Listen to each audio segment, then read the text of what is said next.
নমস্কার বন্ধুরা, কেমন আছো সবাই? আশা করছি সবাই অনেক ভালো আছো আর আমরাও ভালো আছি।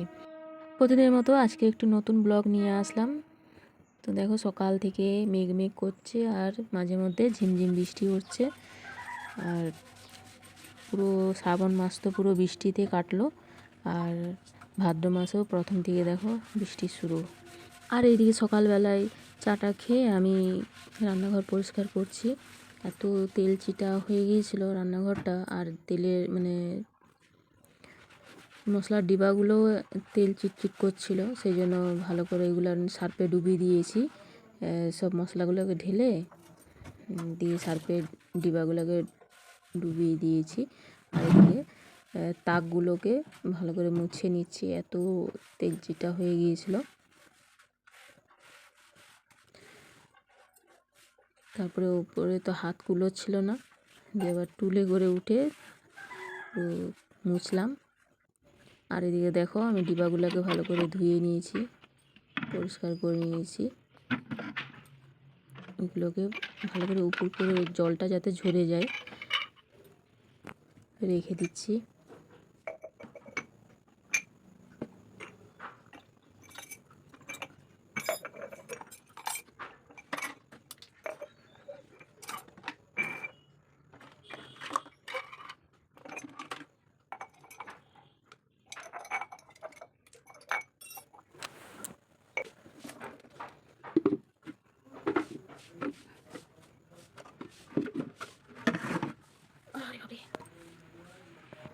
আর এদিকে দেখো, আমি স্নান টান করে পুজো করে রান্না বসিয়ে দিয়েছি,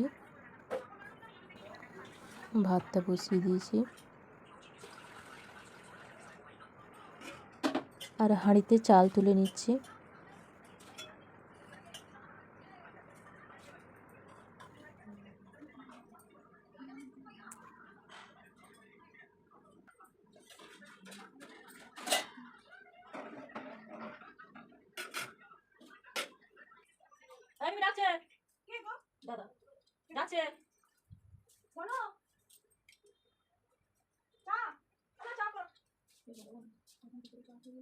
আর আমি ভাতের মধ্যে সেদ্ধ দিয়ে দেবো পেঁপে আর আলু।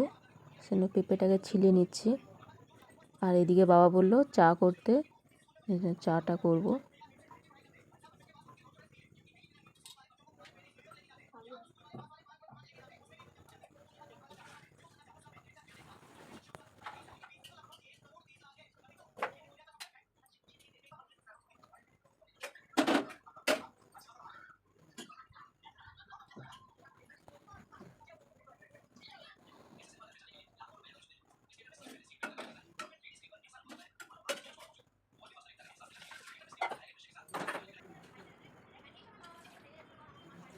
দু কাপ মতো করে নিচ্ছি, কারণ আমি একটু খেয়ে নেব আর বাবাকে একটু দেব 1 কাপ।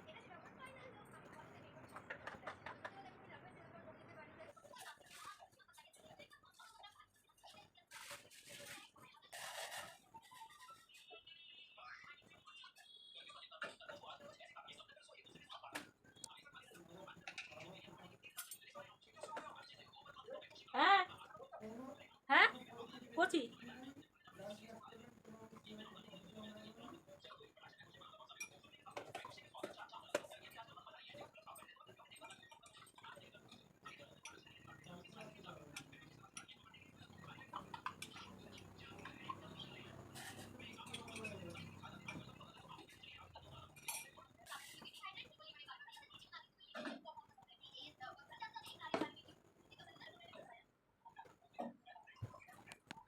চা হয়ে গেছে, চাটাকে ঢেলে নিচ্ছি।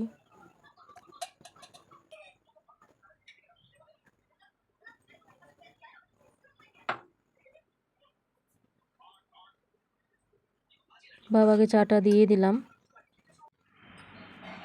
ভাত, একটা এত বড় একটা পেঁপে, এটা ফুলের বড়া, কুমড়ো ফুলের বড়া, সয়াবিনের কষা, মাছের ঝাল আর মাছের ডিমের বড়া মিমিকে দিয়ে দিয়েছি, যে আমি খাচ্ছি। খেতে বসে গেছি দেখো। আর এত বড় একটা পেঁপে তো খাচ্ছি, স্বাদটা কি বাজে খেতে, কিন্তু ভালো জিনিস তো বাজে খেতেই লাগে না। খারাপ লাগলেও কিছু করার নাই, খেতে হবে, ডাক্তার বলেছে পেঁপে খেতে, তো ওই জন্য খাচ্ছি।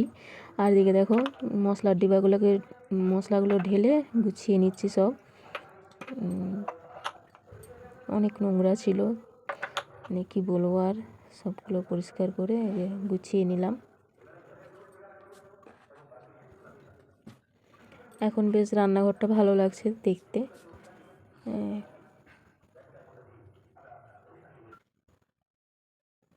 সব গুছানো হয়ে গেছে।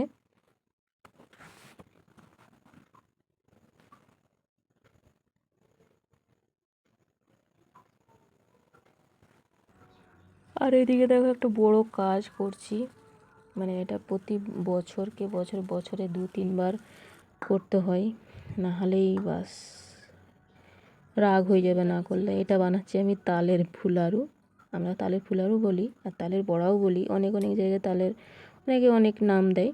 তো দেখো আমি ময়দা নিয়ে নিয়েছি, সুজি নিয়েছি, সুজিটা ভেজানো ছিল, সুজি নিয়ে নিয়েছি। আর এদিকে নারকেলগুলো কেটে কুচি কুচি করে কেটে নিয়েছি। আর এদিকে মৌরি দিয়ে দিচ্ছি, আর দিয়ে দিচ্ছি গুঁড়ো দুধ 1 কাপ মতো, চিনি দিয়ে দিয়েছি আর মাখিয়ে নিচ্ছি।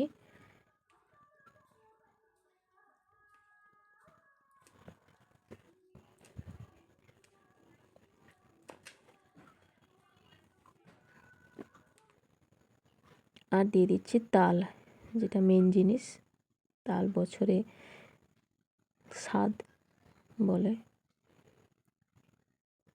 এই তালের কথা মনে পড়লে, তালের ফুলারু হয়তো খাই কম, কিন্তু তাল গুঁড়ানোর কথা মনে পড়লে সত্যি সেই স্মৃতিগুলো ভুলতে পারবো না এরকম। আর ওই দিনটা তো জীবনেও আসবে না আর, কিন্তু মনে পড়ে যায় আর কি, তাই না? ছোটোবেলায় কিছু হোক না হোক যেতাম, মামা বাড়িতে যখন যেতাম তখনই তাল গুঁড়াতে যেতাম, হ্যাঁ, আর তাল এনে দিতাম, দিদা বানাতো। কি মজা ছিল সেই দিনগুলো।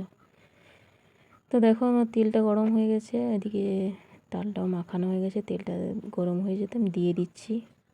আর হ্যাঁ, এটা বানাতে কিন্তু অনেক সময় লেগেছে, কারণ মানে আঁচে বানাতে হবে, না হলে তো পুড়ে যাবে, ভেতরে কাঁচা রয়ে যাবে, তাই না?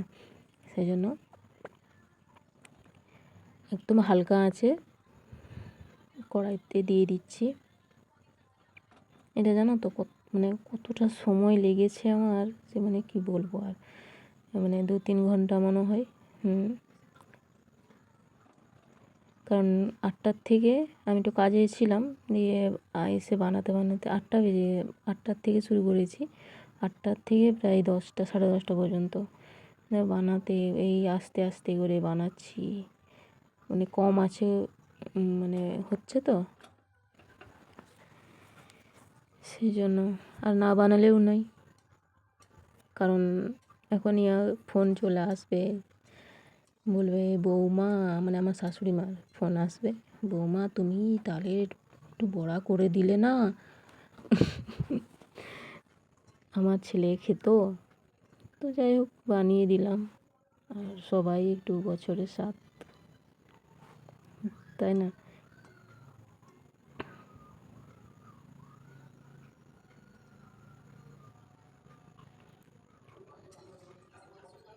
এটা হয়ে গেছে, আর বাকিগুলো করে নেব।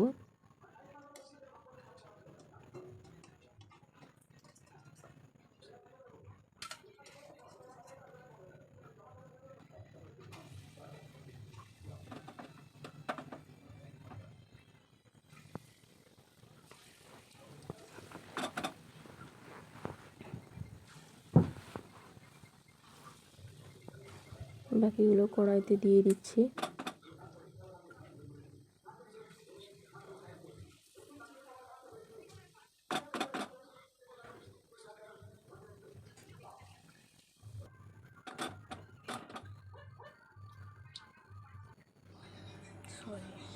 বানানো হয়ে গেছে, দেখো কত সুন্দর হয়েছে, আর অনেকগুলো হয়েছে। খেতেও কিন্তু দারুণ হয়েছে। আমি দুটো খেয়ে দেখলাম, খুব সুন্দর লাগছে খেতে। এগুলো সকালবেলা মারা দেখছি তো ঘুমিয়ে গেছে। হ্যাঁ, মায়েদেরকে দুটো দেবো, মানে একটু বাটিতে দিয়ে আসবো আর আমরা খাবো।